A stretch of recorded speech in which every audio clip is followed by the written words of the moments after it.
platform, her ability to communicate, and her energetic support for colleagues in recent congressional elections, lawmakers said. Again, more on that in a little bit. Lawmakers who supported Connolly acknowledged that his relative seniority over Ocasio-Cortez played a big role, as did his steering committee victory the day earlier. I mean, guys, the seniority argument, it's your turn argument, this is like what got us Joe Biden. And this is what got us Joe Biden thinking he was the one in 2024.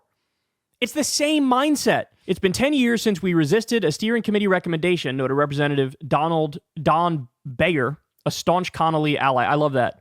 Like, well, it would break with norms and precedent if we said we want AOC. We can't do that. Gosh, golly.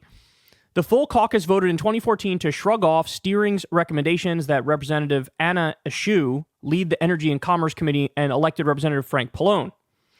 One issue Ocasio-Cortez had to confront was her past support for primary challengers to incumbent House Democrats, a sore subject for many lawmakers. In other words, hold on now, AOC, you got to Congress. You don't understand. This is like a big country club here. We got each other's backs. We put aside ideological and substantive differences, and we look out for each other here. That's what we do. And you had the nerve to say, hey, I support this Democrat because this Democrat is in favor of Medicare for all and a higher minimum wage and things that I think would actually fix the country. I support them over this dinosaur incumbent who's super corrupt. They said, how dare you do that? How dare you? You're not supposed to buck the system. You're not supposed to buck your own party. You're supposed to fall in line and be a good little girl.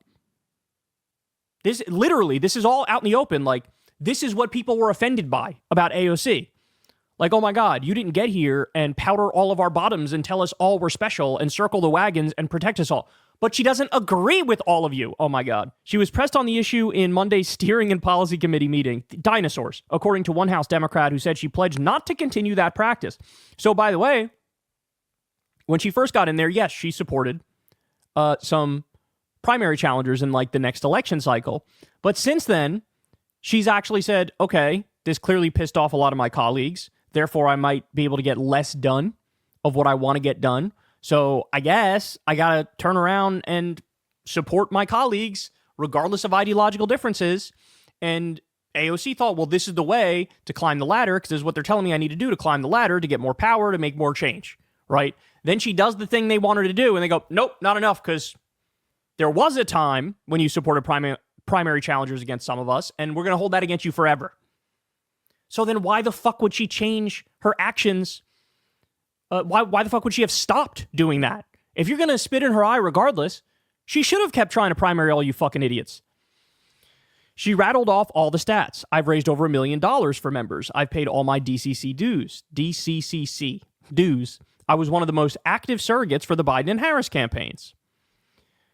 Quote, I'm disappointed. I know Jerry will do a great job. This is from AOC. But there's no substitute for having someone in that position that literally has millions of Americans following her on social media, said Representative Becca Ballant. Oh, okay. So I was an ally to AOC.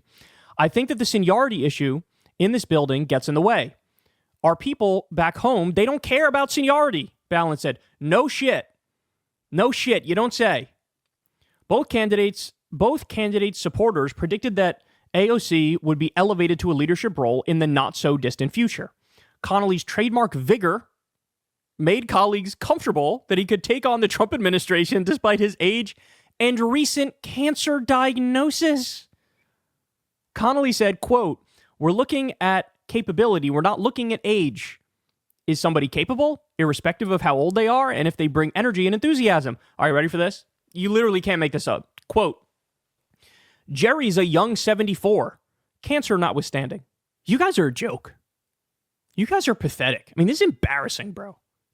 You wonder, like, oh, gosh golly, how do we lose to Donald Trump? I don't understand. This is so crazy. I thought we had this unlocked. Jerry's a young 74, cancer notwithstanding. So we get this fucking dinosaur centrist who's never made a good argument in his life, never been compelling, never generated any headlines ever. This is going to be the guy to lead the committee to take on MAGA and be one of the most front and center Democrats for Trump's second term. Are you guys out of your mind? And so why? Why did Pelosi orchestrate this? You guys know. You remember when AOC first got there?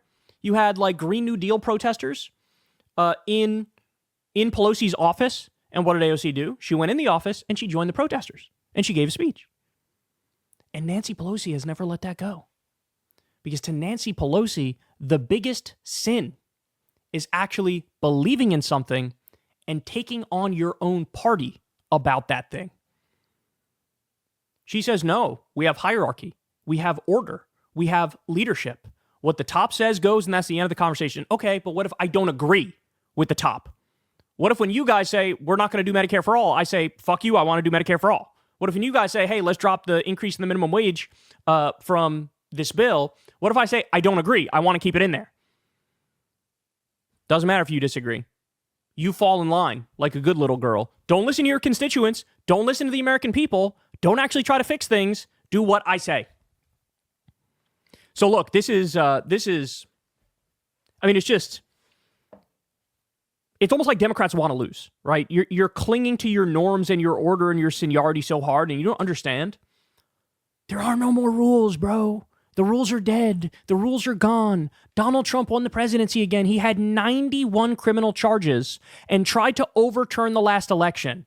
Do you think those fuckers give a shit about seniority or hierarchy or rules? No. They broke every rule in the book to get to where they are. And now they have the House, the Senate, and the presidency. Why are you playing by old rules? So look, now this opens up the door to the broader conversation, right? And this is genuinely an interesting conversation to have. What I would say to AOC is, look, you can be a movement candidate or a machine candidate. You can be a movement politician or a machine politician, but you cannot be both. You can't. You just can't. It doesn't work if you try to have one foot in each world, right? So when AOC got to Congress, guys, there wasn't a question. She came in as a movement candidate. She was a movement politician. It was Justice Democrats that got her in there. It was the people. She was a voice for the people.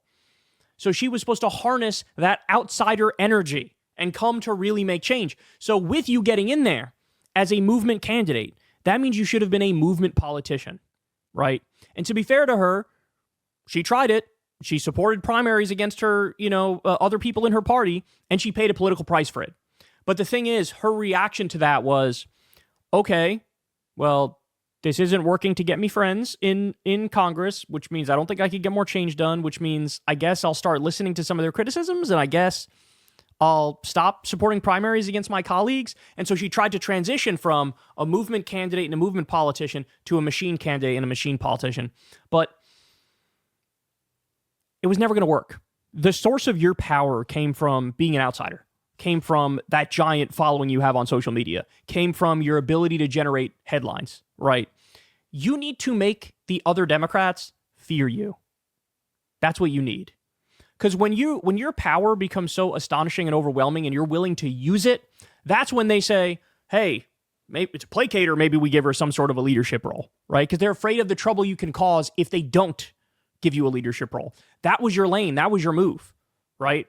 Now, by the way, is it possible as a machine politician to make change? Sure, but you have to actually want to make change, right? And you have to come in day one knowing I'm going to play the game, I'm going to climb the ladder, and then when I get to the top, then I'm going to do some good things. I'm going to do some base things, right? But she started out as a movement politician, then she became a machine politician, and you're never going to out-machine the other creatures of the machine. They've been creatures of the machine since day one, right? So I think it was a fool's errand to try to switch it up and start listening to leadership and making friends there. I mean, again, if you wanted to take that path, it should have been that path from day one.